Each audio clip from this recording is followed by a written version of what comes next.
চতুর্থ দফায় বিপুল বাহিনী মোতায়েন কমিশনের ৮ কেন্দ্রে ভোটের জন্য ৫৭৯ কোম্পানি বাহিনী।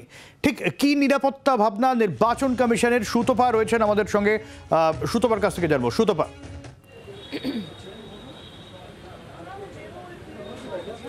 দেখো, চতুর্থ দফা নির্বাচনের জন্য কিন্তু একেবারে প্রথম, দ্বিতীয় এবং তৃতীয় দফার মতো নিরাপত্তায় মুড়ে ফেলা হয়েছে ৮টি কেন্দ্রকে, যে ৮টি লোকসভা কেন্দ্রে নির্বাচন রয়েছে। এবং সবথেকে বেশি এই পর্বে রয়েছে সেন্ট্রাল ফোর্স, তার মধ্যে টোটাল ৫৯৬ কোম্পানি সেন্ট্রাল ফোর্স রয়েছে এবং এর মধ্যে বুথেই শুধু থাকছে ৫৭৯ কোম্পানি সেন্ট্রাল ফোর্স। কাজে বুঝতেই পারছো যে একেবারে মুড়ে ফেলা হয়েছে। এবং সবথেকে বেশি বাহিনী কিন্তু থাকছে বীরভূম জেলাতে, কারণ বীরভূমের দিকে এবারে নজর রয়েছে নির্বাচন কমিশনের। এর আগে লোকসভা বা বিধানসভা নির্বাচনে বীরভূমে যে গণ্ডগোলের ইতিহাস রয়েছে তাকে মাথায় রেখেই কিন্তু নির্বাচন কমিশন গুটিয়ে সাজিয়েছে। এবং যে বিষয়টা সবথেকে বেশি বড় মাথা ব্যথার কারণ হয়ে দাঁড়িয়েছে নির্বাচনের কমিশনের কাছে, সেটা হচ্ছে যে বুথের বাইরে গণ্ডগোল।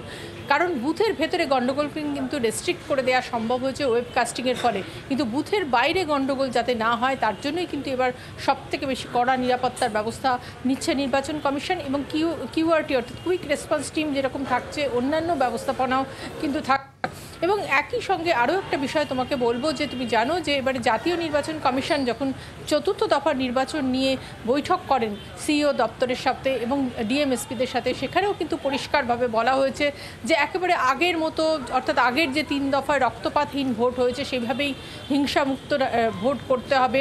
বুথের ভেতরে যেরকম কোনো গণ্ডগোল সহ্য করা হবে না, সেরকমভাবে বাইরেও কিন্তু কোনো ধরনের বোমাবাজি বা হিংসার ঘটনা যাতে না হয় সেদিকেও নজর রাখতে হবে।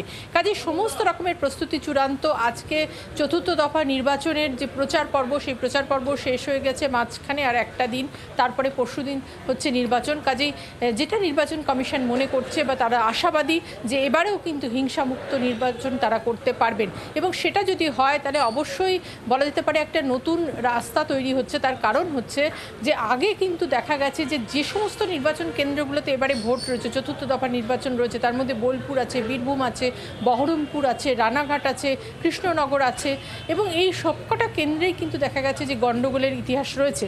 কাজে যদি সত্যিকারের গণ্ডগোল মুক্ত যেটা নির্বাচন কমিশন আশা করছে সেটা যদি করা সম্ভব হয়, তাহলে কিন্তু বলা যেতে পারে যে আলোচনাটা ইতিমধ্যেই উঠে এসছে যে পশ্চিমবঙ্গে এরকম শান্তিপূর্ণ নির্বাচন অতীতে কখনো দেখা যায়নি, তাহলে কিন্তু আরও এক ধাপ এগিয়ে যেতে পারবে নির্বাচন কমিশন অবশ্যই বলা যায়। কারণ যেহেতু 7 দফা নির্বাচন, তার ফলে 4 দফা নির্বাচন যদি নির্বিঘ্নে হয় তাহলে বলা যেতে পারে যে অর্ধেকের বেশি দফা কিন্তু কেটে গেল এবং সেই 4টে দফাতেই একেবারে শান্তিপূর্ণ নির্বাচন হয়েছে। কাজেই নির্বাচন কমিশন চাইছে একেবারে শান্তিপূর্ণ হিংসামুক্ত ভোট। বাংলার আওয়াজ, বাঙালির আবেগ, জি 24 ঘন্টা।